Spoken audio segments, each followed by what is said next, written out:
That's weird.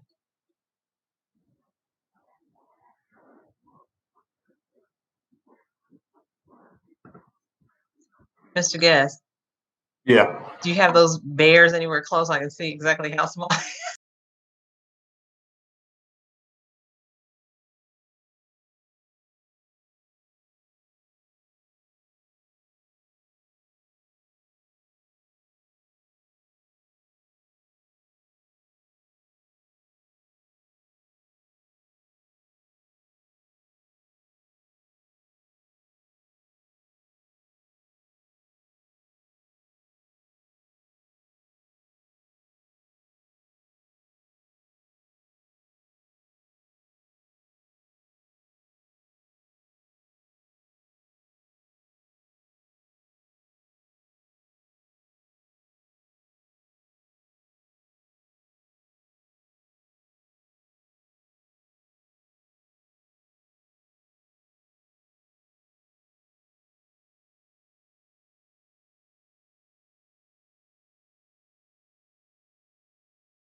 Good evening, Meyzeek Bear families.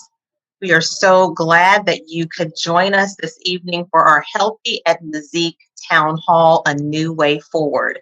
I think we probably can all say that this is the moment that we've been waiting for to finally be able to get our students back to in-person instruction. Even though we've done what we believe to be an excellent job with NTI 2.0, there truly is no replacement for the personal interactions that occur in in-person instruction. And so tonight, we want to share some information with you that we hope will be informative and will be insightful in terms of what our plans are for the return to school, what we've done to ensure the safety of our students and staff, and to make the transition back to in-person instruction for those students who have chosen to do so a smooth one. Although we believe that the presentation that we have for you tonight will be an answer to many of your questions, we also have made it possible for you to submit questions at the end of our session that will be publicized with answers for your reference at your convenience.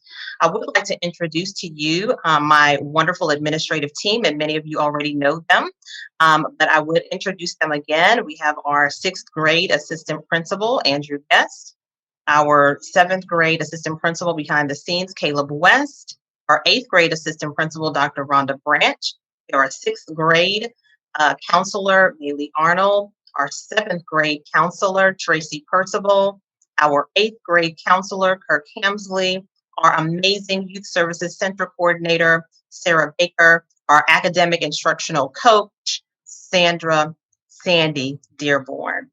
And so we are going to begin our presentation, and we hope that, again, you find it to be informative and to answer the questions that you have.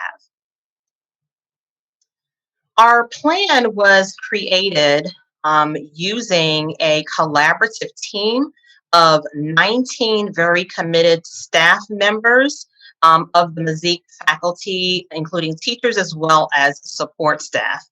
Our plan adheres to the Center for Disease Control guidelines and the recommendations for maintaining a healthy school environment. Our plan also is divided into several sections that will address the different elements of the school day. We spent a lot of time getting ready for students to return to the building.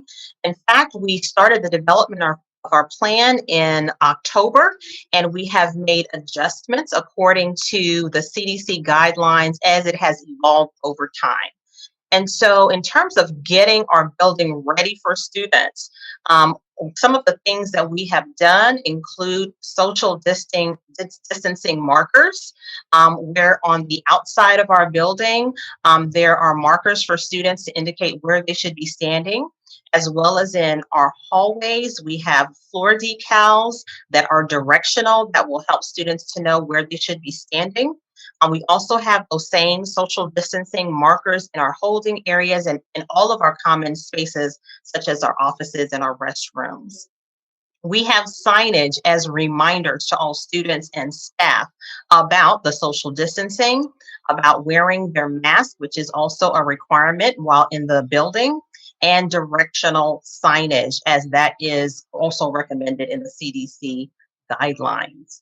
And then, of course, we have done deep cleaning and sanitizing of classrooms and common area spaces in preparation for our students, and also making sure that our high-touch areas are sanitized, as well as all of the equipment that we will be using on a day-to-day basis.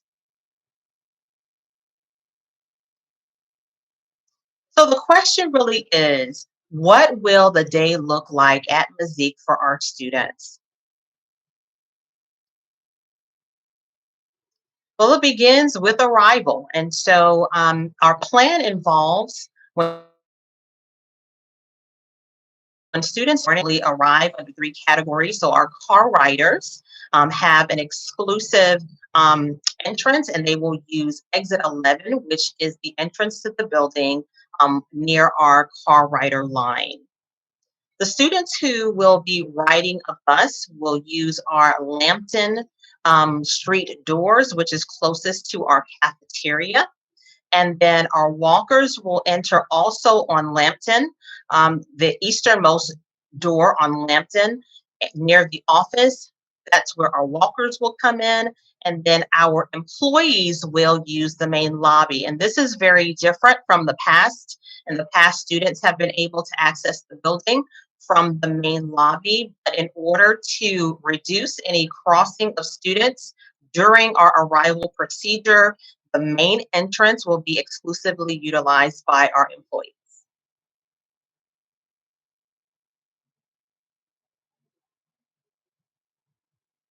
At each entrance, students and staff will go through a screening process where all temperatures will be checked.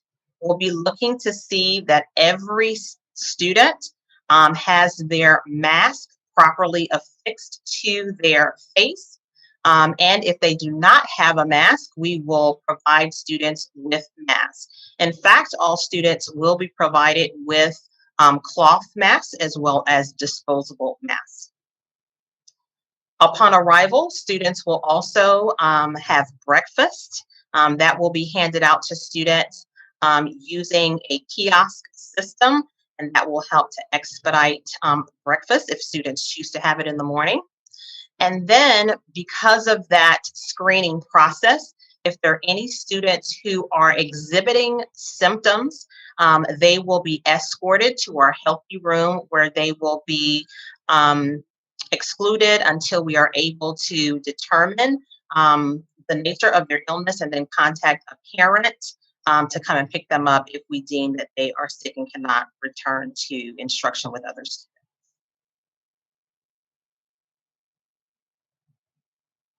Additional things that you'll need to know about our Healthy at Meyzeek screening process.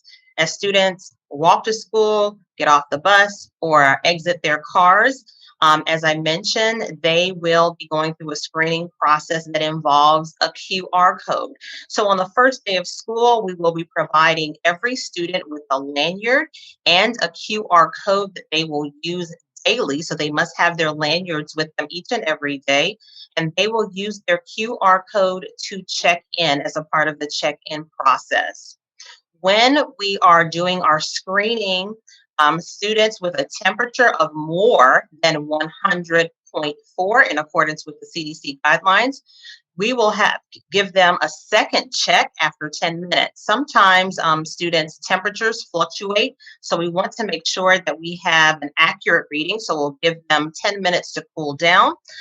If the student is still febrile or exhibiting any other symptoms, they will be escorted to our health room, and then a parent will be contacted for pickup.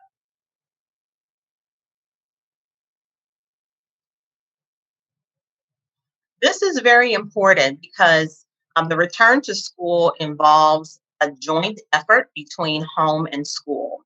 And so, parents, you check first. So, all parents must check for symptoms before your child comes to school. When you send your child to school, this means that you are attesting that they are healthy and ready for a day of learning.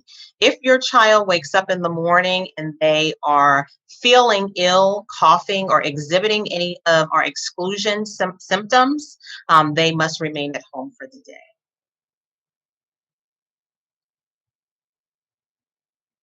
When students arrive, as I mentioned, we've spent a lot of time working on our holding areas to ensure that students will be socially distanced in accordance with the CDC guidelines. Our sixth graders will be in the auditorium. Our seventh graders will be in our West Gym, and our eighth graders will be in the cafeteria. Because of the hybrid schedule, we are fortunate that not all students who are returning to in-person instruction will be in the building at the same time.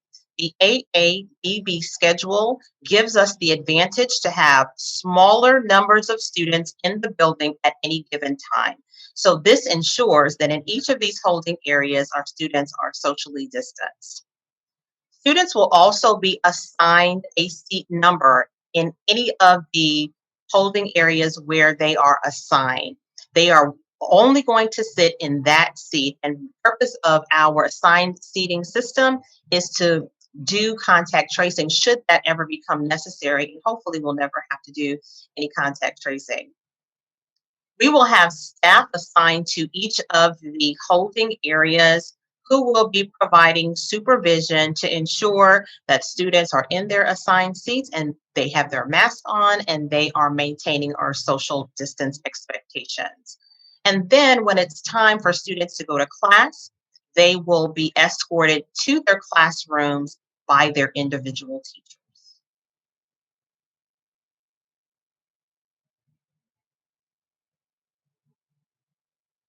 On the way to their classrooms from the holding areas, students will be using a predetermined path to be escorted socially distanced to their classrooms. The purpose of this predetermined path is to minimize any crossing of students as they're exiting their holding areas to their classrooms.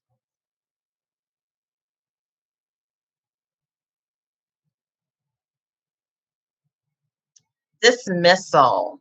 So, what happens at the end of the day?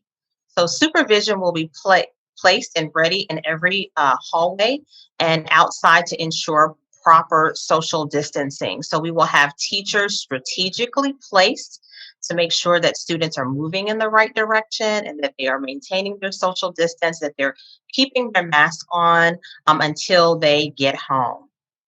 Teachers will dismiss by announcement and escort their students using, again, a pre planned path, using a staggered dismissal. So students will be dismissed according to a three-tier staggered dismissal system.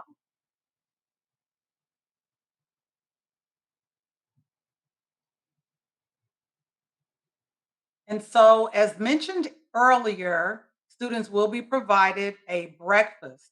And so, we will utilize kiosks at each entry point as the students enter the building.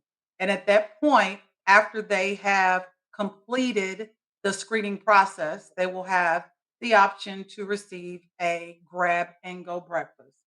And so students will have assigned seats after they have transitioned to their holding area. They'll have assigned seats and be socially distanced during this time.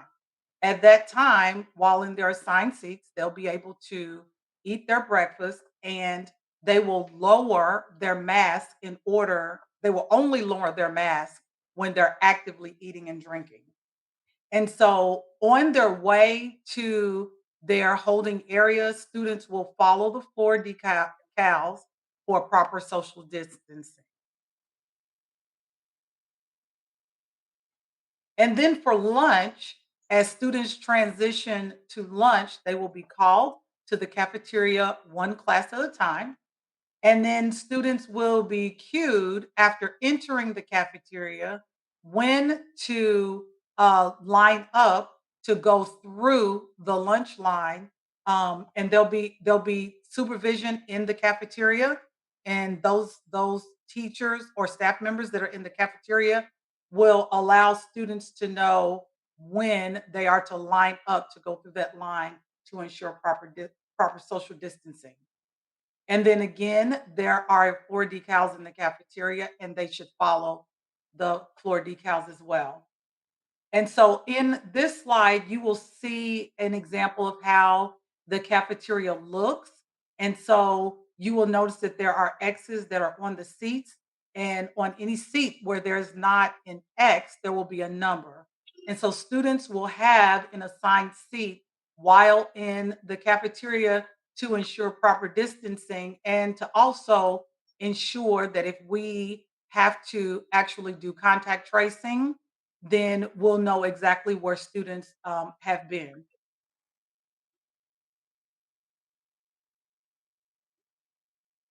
And so let's discuss how it will look inside the classrooms. And so desks and tables will all be facing forward and will be arranged for proper social distancing. And so students and teachers are required to be masked at all times while inside the school building. And then classrooms will be cleaned and sanitized each evening with additional deep cleaning and sanitization on Wednesdays between groups A and B in person days. And so to the right, you will see a sample of how one of our classrooms looks. This classroom and all classrooms have been cleaned and sanitized, and our custodians will follow an elevated sanitization schedule throughout the day.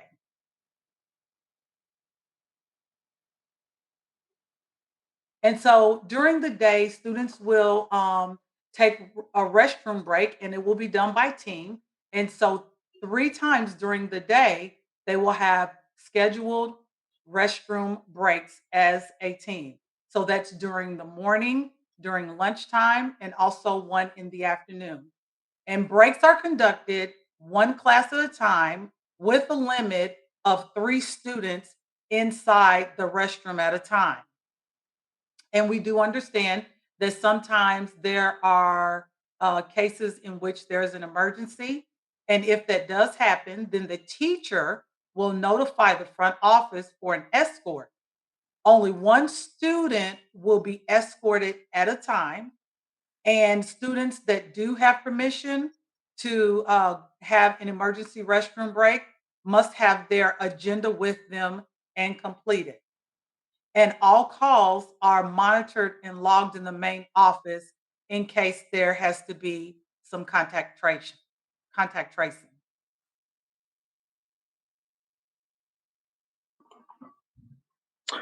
Great, thank you, Dr. Branch.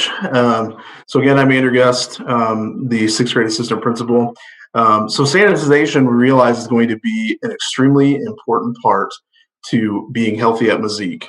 So we have a great custodial staff that we have had a lot of contact with, and they've been a part of these plans as well.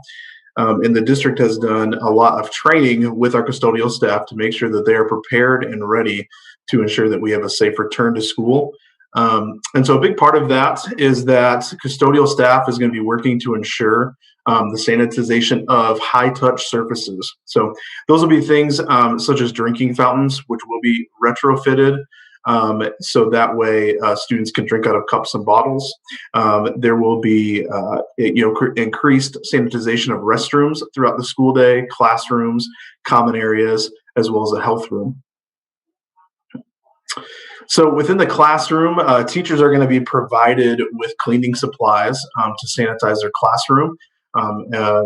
They're also within the school, our high-touch areas such as doorknobs, fountains, restrooms, like we said, will be cleaned regularly throughout the school day.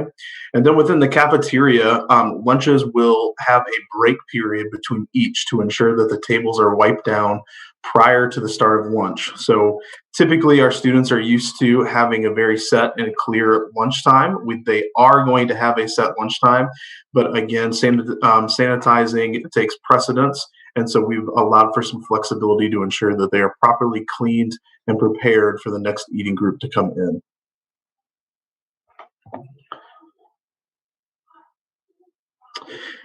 Now, the health room we have designated is our south gym.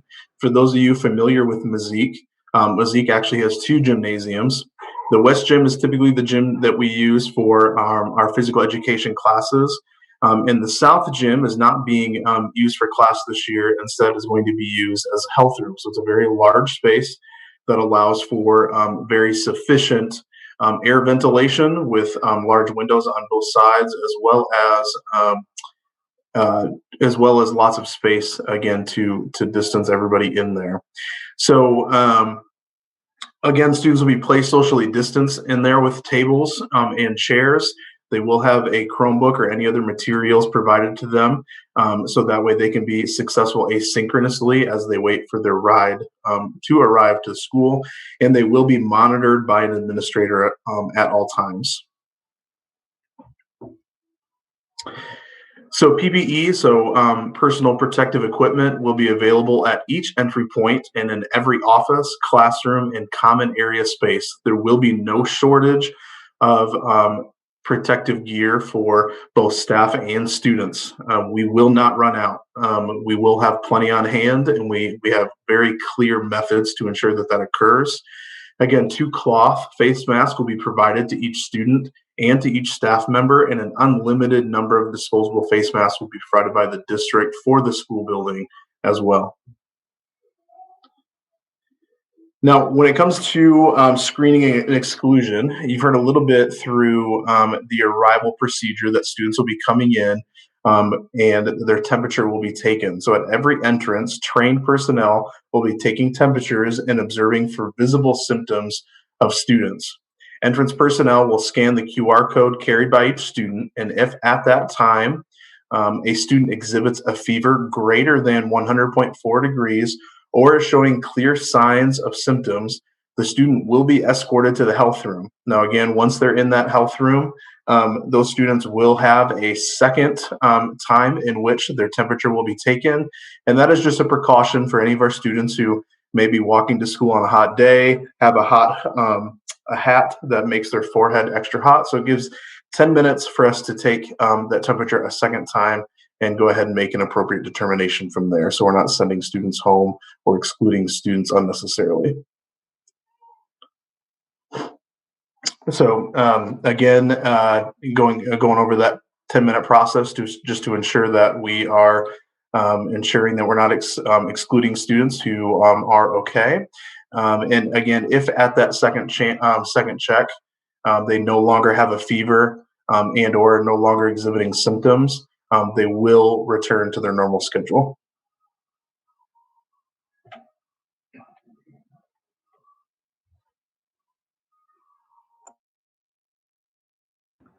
Thank you, Mr. Guest. Now, an important question I'm sure all you guys have is, what's the schedule look like? That's our next slide, middle school schedule. If you look on the schedule here, Group A is A through K, Group B is L through Z. So on Monday and Tuesday, A will be in person on those 2 days. Wednesday will be a remote learning day for everybody. And then on Thursday and Friday, Group B will be in person on those 2 days. Okay, and that's the schedules there. As you look at that, it's pretty clear. The middle school schedule, what about when we have 4-day weeks? We have 2 4-day weeks coming up, one in April and one in May. So on those 2 weeks, we had 4-day weeks. We won't be taking off on Wednesday. We'll just go like on April 26th to 29th, we'll just go straight through. I believe we're off on Friday that. And then the last one in May is the last week of school. We finish on that Thursday. So again, Group A will be Monday and Tuesday on that week. And then on Wednesday and Thursday, the Group B. Same thing for the week of May.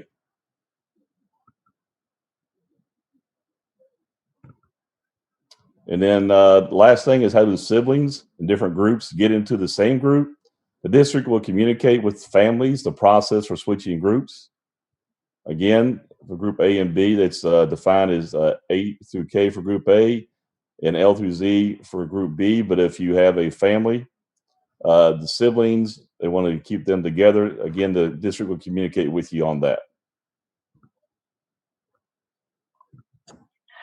So when students are in person on Monday and Tuesday or Thursday and Friday, this is what their schedule will look like.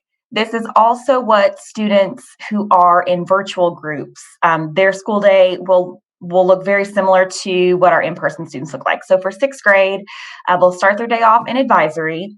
And you can see that's a little bit longer than it currently is for NTI to allow for those morning restroom breaks that we know teams will be taking. And then they'll have an hour in each of their 4 classes, and their related arts period will fall in the middle of the day. And that will be their afternoon related arts class they're taking. So currently on their schedule, it would show up during 4th, 5th, or 6th period, and it's what they're taking at 1:10 in the afternoons. 7th and 8th grade, it's very similar, just the lunch period, switched up the timing of that middle class. But again, they'll start with the 50-minute advisory period. The 7th grade students will go to related arts first and then attend their 4 classes. 8th grade will start with advisory, and then the related arts period is from 9:30 to 10:30. And we'll make sure, this is just sort of a general overview of the schedule, but we'll make sure that all students know which teacher they're going to be with at which time. And the Wednesday schedule for all students, any student who is currently taking a related arts class at 8 a.m., those classes will be asynchronous when we go back to the building. But their related arts teachers will be available on Wednesday mornings to touch base with them if they have questions. And then the bulk of the morning will be for them to, when they're not in related arts, to work on any of that asynchronous work. But you can see 7th graders would have their related arts class at 8:40, 8th grade at 9:25, and 6th grade at 10:10. And then starting at 11:25, they'll rotate through each of their classes for 40 minutes. But on Wednesdays, no new information is going to be presented. It's more bare time enrichment, office hours where teachers and students can just touch base to make sure they don't have any questions now that they're working from home.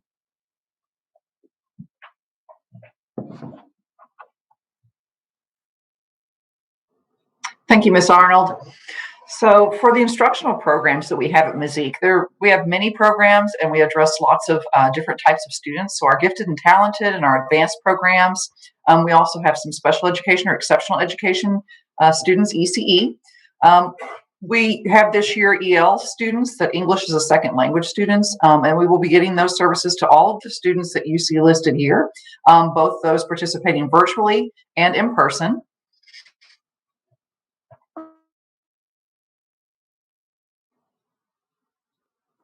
And in order for us to make sure that our students social emotionally are doing okay when they come back, we have a pretty set advisory lessons coming up in the next couple of weeks that we want to have with students, making sure that it's a positive environment, it's an enriching environment, regardless of which one that you're in.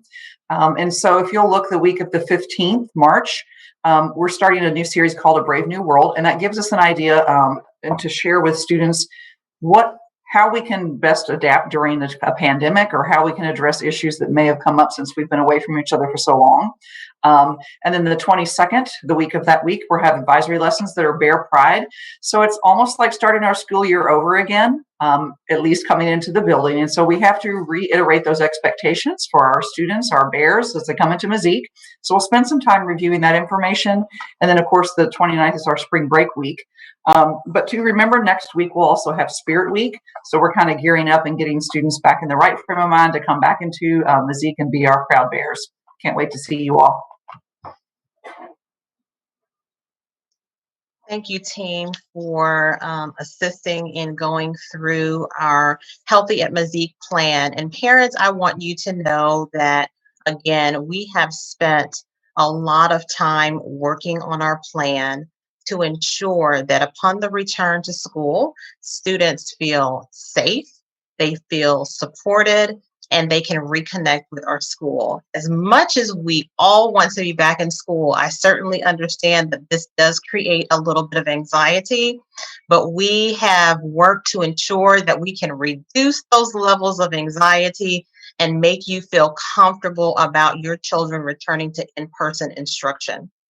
If you have chosen to keep your children in virtual academy, I want you to know that our students will receive the same services and the same supports that they always have. If you have any questions, your Meyzeek administrative team is here to answer any questions you have, or to provide more information for more clarity and for more levels of comfort, which I certainly understand. Our children are our most precious commodities, and we want you to know that we value them. And we also value the support that you have given to us during NTI. We understand that you have been their teachers for the last almost full year now. And we know that that has been a great challenge. And so our hats go off to you for doing everything that you could to ensure that your children were fully engaged, that they were participating in class, and that they could continue to feel good about themselves in a very unusual situation. But now we're turning the corner, we're getting vaccinated, and we're hoping that we will see more and more levels of normalcy as we progress with more and more people being vaccinated. And so again, I thank you for taking the time to join us for our Healthy at Meyzeek Town Hall meeting. Again, you will have an opportunity to submit questions, and we will be taking those questions and publishing them, as I imagine many of you have some of the same questions. But never hesitate to reach out to us. Know that we appreciate you and we're here for you, and we can't wait to see our Bears on April the 5th and April the 8th. Have a great evening.